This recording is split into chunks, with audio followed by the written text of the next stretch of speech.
Bonjour à tous, aujourd'hui on va découvrir une nouvelle branche des mathématiques, la trigonométrie. Alors le mot trigonométrie est un mot composé de deux racines grecques. Alors le mot trigonos qui veut dire triangulaire et le mot métron qui veut dire mesure. Donc qu'est-ce que c'est que la trigonométrie? En fait c'est travailler dans un triangle et calculer des longueurs du triangle, enfin chercher des longueurs du triangle ou chercher des angles du triangle. Alors, au collège, nous, on va se placer tout le temps que dans des triangles rectangles. Et tout ce que je vais voir aujourd'hui, ça sera valable que dans des triangles rectangles. Alors, pour pouvoir aborder correctement cette leçon, il faut que je fasse quelques rappels que vous aviez vus déjà dans la vidéo précédente. Alors ici, j'ai tracé trois triangles rectangles. Première des choses, c'est savoir repérer dans ces triangles leur hypoténuse. Alors l'hypoténuse, c'est simple, elle est ici, c'est le côté opposé à l'angle droit.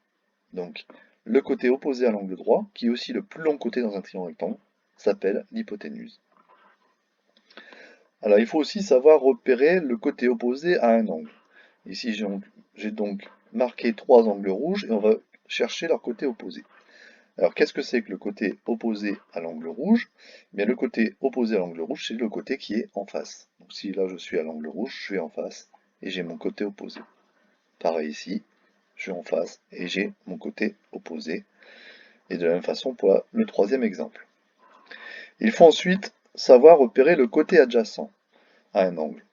Alors, si je prends l'angle rouge ici a deux côtés, le côté vert et le côté bleu. Eh bien, l'un des deux côtés est le côté adjacent, c'est celui qui n'est pas l'hypoténuse.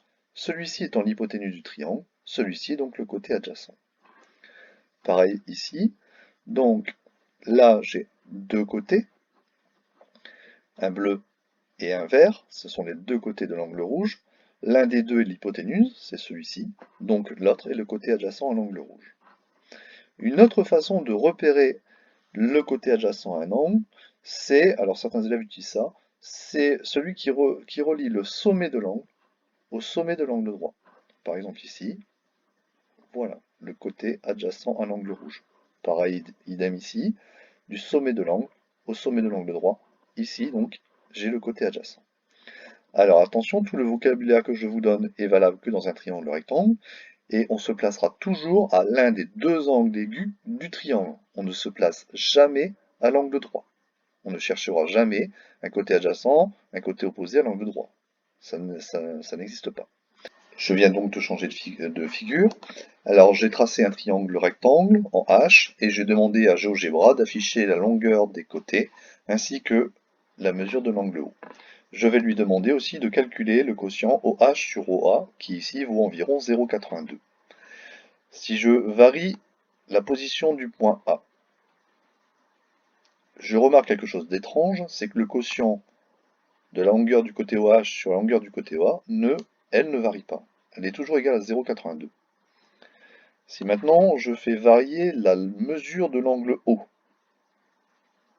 eh bien nous remarquons que ce quotient varie lui aussi. Donc par exemple ici, il vaut 0,91.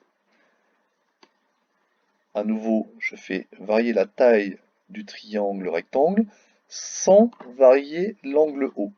Eh bien, ce quotient OH sur OA ne varie pas. Alors maintenant, je vais demander deux autres quotients. Je vais demander le quotient AH sur OA et je vais demander le quotient AH sur OH. La même remarque que tout à l'heure. Si je change la taille du triangle sans changer l'angle O, la mesure de l'angle O, on voit que ces trois quotients ne varient pas. Si je change la mesure de l'angle O, les quotients varient. Si maintenant à nouveau je change la taille sans changer l'angle O, les quotients restent identiques. En fait, c'est quelque chose de très important. Nous remarquerons donc que ces trois quotients dépendent que de l'angle O, que de la valeur de l'angle O. Eh bien, vos grands-parents ont appris à utiliser ce qu'on appelait des tables trigonométriques. Ils savaient que s'ils se plaçaient dans un triangle rectangle et qu'ils trouvaient que le quotient OH sur OA valait 0,81, ils savaient donc que ça correspondait à un angle de 36,2 degrés. Avec cette table trigonométrique, ils étaient capables de retrouver la valeur d'un angle quand on faisait le quotient de deux côtés. Alors, comment on repère ces côtés? Alors, OH sur OA. Donc comme ça ne dépend que de l'angle haut, je me place à l'angle haut. OH, c'est le côté adjacent. OA, c'est l'hypoténuse. Et bien quand je fais la valeur du côté adjacent sur la mesure de l'hypoténuse, eh bien j'obtiens ce qu'on appelle le cosinus de l'angle.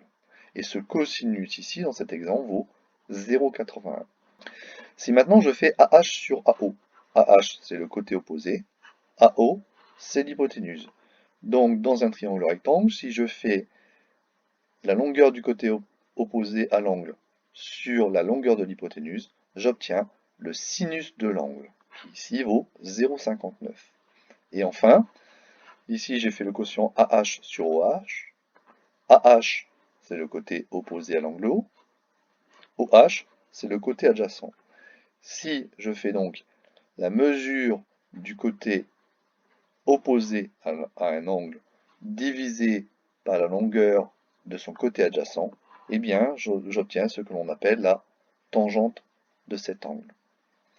Ces trois formules-là sont à apprendre par cœur. Alors bien évidemment, pas de panique, je vais vous donner un moyen mnémotechnique qui permet de retenir ces trois formules. Ce moyen mnémotechnique, c'est juste apprendre un mot. SOHCAHTOA. Alors ça fait un peu chinois, c'est vrai. Alors on peut apprendre celui-là, ou bien on peut apprendre un autre mot, c'est casse-toi. Casse-toi, c'est peut-être plus facile à apprendre, mais c'est un peu plus vulgaire. Alors, une fois qu'on a appris ce mot-là, savoir comment on l'écrit, eh bien, on connaît nos formules. Ah oui, alors comment? Bien regarder. Voilà mon mot SOHCAHTOA, que je vais décomposer. S, c'est comme sinus. O, opposé. H, hypoténuse. Donc si vous savez écrire ce mot-là, vous avez vos trois formules. Le sinus, c'est égal à l'opposé sur l'hypoténuse. Le cosinus, c'est égal à l'adjacent sur l'hypoténuse. La tangente, c'est égal à l'opposé sur l'adjacent. Voilà comment on peut retenir les différentes formules. Par exemple, pour donner la formule qui correspond au cosinus de l'angle D, bien, je me réfère aux formules. Le cosinus, c'est le côté adjacent sur l'hypoténuse. Donc l'angle D est ici. Je dois repérer donc le côté adjacent à l'angle D. Mais le côté adjacent, c'est l'un des deux côtés de l'angle, celui qui n'est pas l'hypoténuse. Donc c'est ED. Sur l'hypoténuse, FD. Et donc, le cosinus de l'angle D, c'est ED sur FD. Donc voilà ce que je vais vous demander dans les prochains exercices. Juste donner le cosinus, le sinus ou la tangente d'un angle. Alors, cosinus, sinus, tangente, on n'écrit jamais en entier, on écrit en abréviation sin, cos ou tan, et on met toujours l'angle, surtout, cosinus d'un angle. On ne peut pas le dissocier. Voilà pour cette deuxième vidéo sur la trigonométrie.